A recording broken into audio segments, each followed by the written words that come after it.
സംസാരിക്കുവാനുള്ളത് സഭയ്ക്ക് വേണ്ടി നിങ്ങൾ പ്രാർത്ഥിക്കണം.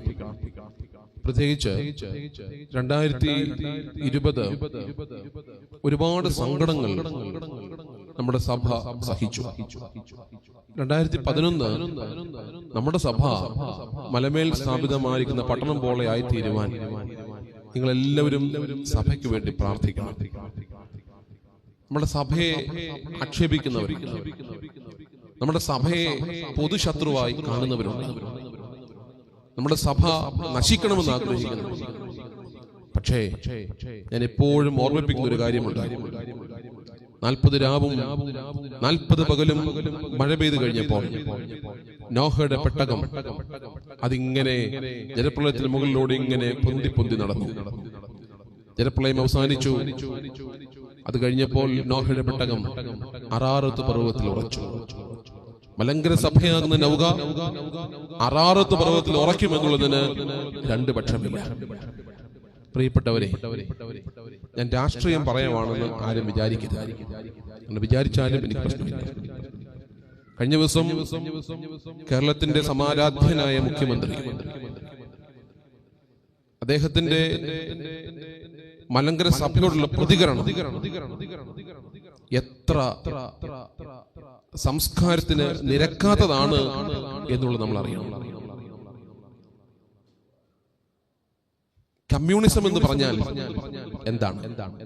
ഇത് നീതിയാണ്, സമത്വമാണ്.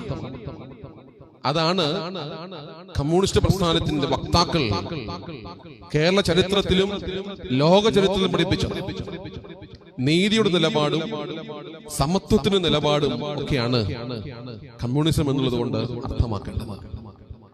എന്നാൽ ഒരു പ്രത്യേക പക്ഷത്തിന്റെ വക്താവായിട്ട് കേരളത്തിന്റെ മുഖ്യമന്ത്രി ആയിത്തീർന്നതിൽ ആചിരിത്താനം സെന്റ് തോമസ് ഓർത്തഡോക്സ് സേവാ പള്ളിക്ക് സങ്കടമുണ്ട്, എനിക്കും സങ്കടമുണ്ട്, മലങ്കര സഭയ്ക്ക് മുഴുവൻ സങ്കടമുണ്ട്.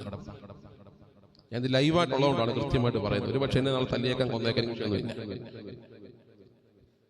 ഇങ്ങനെയാണോ ഒരു രാജ്യം ഭരിക്കുന്ന, ഒരു സംസ്ഥാനം ഭരിക്കുന്ന ആള് പ്രതികരിക്കേണ്ടത്? പക്ഷാഭേദമാണോ ഒരു നേതാവിന്റെ ക്വാളിറ്റി? നമ്മൾ ചിന്തിക്കണം. സഭയെ പരിഹസിച്ചുകൊണ്ട് പല കാര്യങ്ങൾ പറഞ്ഞു. ശവത്തോട് അനാദരവ് കാണിച്ചു. ഈ തിരുവസ്ത്രം ഇട്ടുകൊണ്ട് ഈ പരിശുദ്ധ മദ്ബഹ മുൻപിൽ ഞാൻ പറയാം, മലങ്കര സഭ ഒരു മൃതദേഹത്തോടും അനാദരവ് കാണിച്ചിട്ടില്ല. ബഹുമാനപ്പെട്ട മാത്യു സച്ചനുണ്ട്, ഇപ്പം പുറവമ്പള്ളിയുടെ അസിസ്റ്റന്റ് വികാരി. എന്നോടൊപ്പം അച്ഛൻ തിരുവല്ല MGM സ്കൂളിൽ ഒരുമിച്ച് പ്രവർത്തിച്ചവർ. ഞാൻ പോയി പങ്കെടുത്ത അടക്കമാണ് അച്ഛന്റെ അമ്മയുടെ അപ്പന്റെ അടക്കം.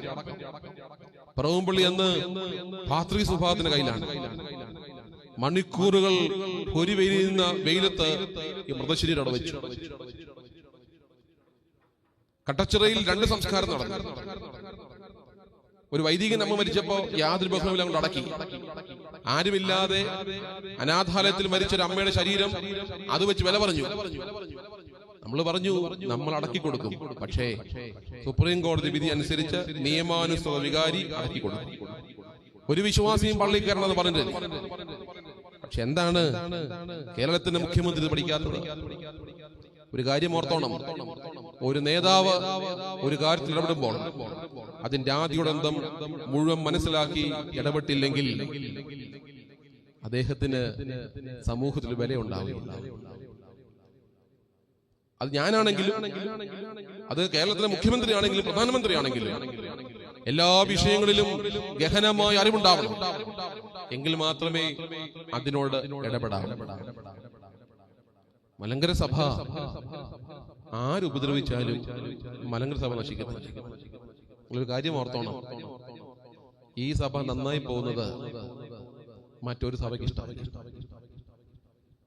അത് അടിവരയിട്ടോണ്ട് പറയാം. ഒരു സഭക്കാർ പറഞ്ഞോ സുപ്രീം കോടതി വിധി നടപ്പാക്കി മലങ്കര ഓർത്തഡോക്സ് സഭയ്ക്ക് നീതി നടപ്പാക്കണമെന്ന്? ആരും പറഞ്ഞില്ല. മലങ്കര സഭയെ പൊതു ശത്രുവായിട്ട് കണ്ടു. മലങ്കര സഭയിൽ നിന്ന് എല്ലാവരും കാണുന്നത് പൊതു ശത്രുവായിട്ടാണ്. കാരണം മലങ്കര സഭ യാക്കോബായ വിഭാഗത്തിൽപ്പെടുന്ന ഇടവക്കാരൊക്കെ നമ്മുടെ മക്കളാണ്, നമ്മൾ ഒന്നാ. ഇത് രണ്ടും കൂടെ ഒന്നായാലുണ്ടല്ലോ ഈ കേരളത്തിലെ ശക്തമായ സഭ മലങ്കര ഓർത്തഡോക്സ് സുറിയാനി സഭയായിരിക്കും. പണ്ട് ബ്രിട്ടീഷുകാർ കാണിച്ച പോലെ ഭിന്നിപ്പിച്ച് ഭരിക്കുക, തമ്മിത്തല്ല്, കടിച്ചു കീറി ചാകട. ഞങ്ങൾ ചോര കുടിച്ച് സന്തോഷവും അല്പസുഖവും ഒക്കെ എടുത്തുകൊണ്ടിങ്ങനെ ഇരുന്നോളാം.